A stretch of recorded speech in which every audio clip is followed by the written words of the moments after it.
One moonlit night, Tilly Ipswich, Queen of Halloween, stood atop her high mountain peak and sighed. My, what a lovely evening. It makes me feel like being kind to everyone in the world, especially children.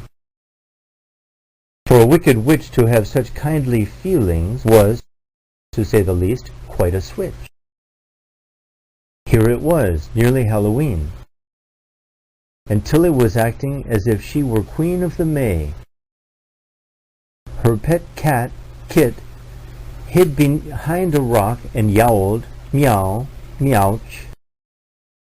"Now, Kit," said Tilly, "if boys and girls can have fun pretending to be witches, I don't see why I can't play at being happy and gay, just for a change."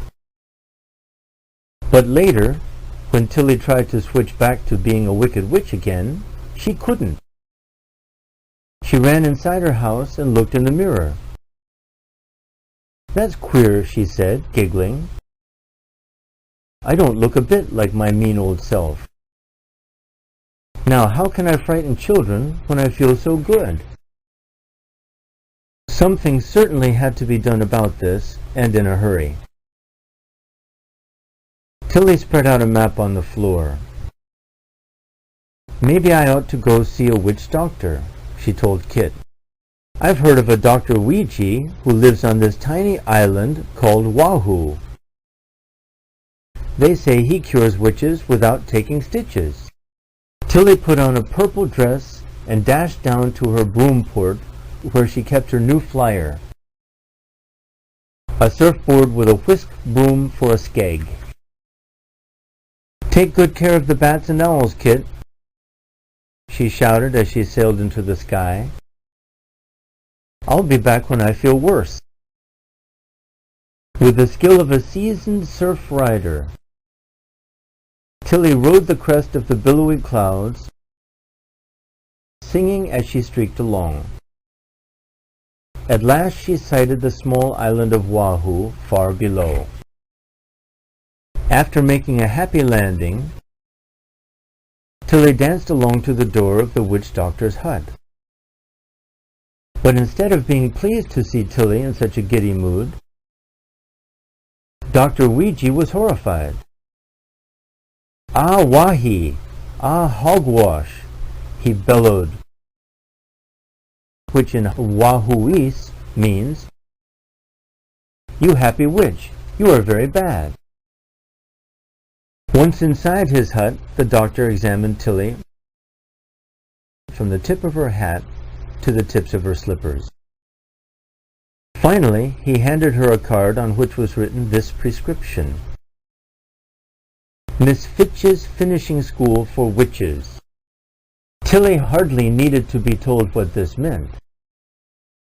She had to go back to school, the same school she had attended many years before. Hopping aboard her surf broom, she waved a cheery goodbye, and away she flew. You can imagine Miss Fitch's surprise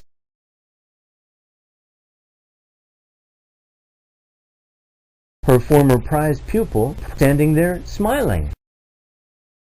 Without saying so much as, "How voodoo you do," Miss Fitch led Tilly straight to a classroom where students were busily carving out fierce-looking faces in pumpkins. Tilly tried her best to be serious, but even during the class in black magic, she simply could not keep from giggling. Naturally, Miss Fitch was furious. But no matter how much she scolded, Tilly still felt frivolous. At cooking class that evening, Tilly behaved worse than ever. The student witches were learning how to mix a witch's brew, and each one was taking a turn at adding nasty-tasting things to the pot. When it came Tilly's turn to show what she could do, she began pouring in syrup and sugar and instant chocolate pudding. Miss Fitch shrieked. Go to the corner this minute and sit facing the wall. Poor Tilly was really in disgrace. And as if this weren't punishment enough, she had to wear a tall dunce hat. Then she began to think about scaring boys and girls. But who would be frightened by a happy witch? They would only laugh at her. Or even worse, they might stop believing in Halloween. The more Tilly thought of this, the madder she got. And the madder she got, the meaner she felt. Until, suddenly, she spun around, leaped off her stool, and started stomping on the dunce hat. I'm Queen of Halloween, and I have important duties to attend to. Racing outside, she hopped aboard her surf broom.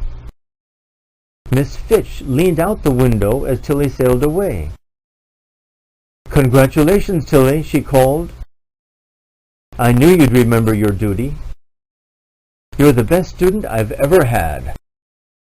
Heading straight for home, Tilly stopped only long enough to pick up a ripe pumpkin for her own pumpkin patch. She quickly carved out a ferocious-looking face in the pumpkin. Then, placing it over her head, she crept silently up to her house and slowly opened the creaky door. "Trick or treat!" she screamed at the top of her lusty lungs. Poor Kit nearly hit the ceiling. "Come down, my pet," Tilly coaxed. "See, it's really me, Tilly. I'm ready for Halloween. Come down. We have work to do tonight." And so, just about midnight, Tilly and Kit swept across the moonlit sky, riding astride their trusty old broomstick, scaring children everywhere. For Tilly had indeed learned her lesson. As long as Halloween comes once a year, you can count on her to be the meanest and wickedest witch in all witchdom.